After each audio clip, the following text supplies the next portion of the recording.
серьезные задачи стоят перед МВД в миграционной сфере. Приоритет здесь безопасность общества и граждан. 17 мигрантов сегодня получили повестки от военкомата прямо на своих рабочих местах. Которая привела к тому, что мигранты стали потихонечку покидать Российскую Федерацию.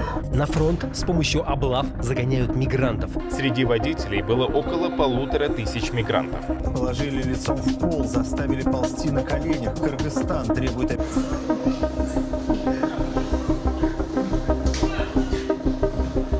Башку вниз опустил.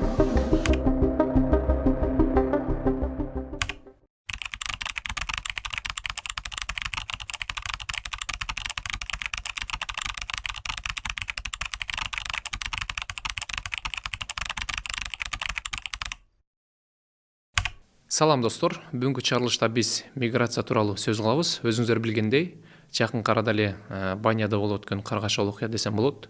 Жалпы биздин көйдөнүбүзгө бир терс таасир тийгизди окшойт. Аны менен катар, жалпы миграция маселесинде кандай кысымдар болууда жана ошондой эле мигранттардын азайышы тууралуу да сөз кылып, аны менен катар бул менин колумда турган жарандык паспортум.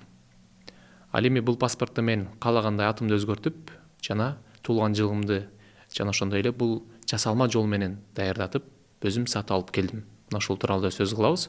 Бул паспорт менен кандай иштерди кылса болот.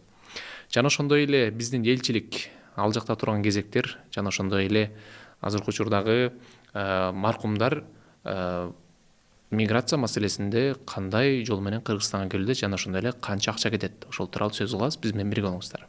Ал эми видеодогу 20дан ашуун мекендештерибиз расмий түрдө арыз жазышпаганы айтылды. Биз азыркы учурда Сахарага келдик. Сахаранын ичине кирдик. Бул жакта менин көзүм ушул жардамага көзүм чапты.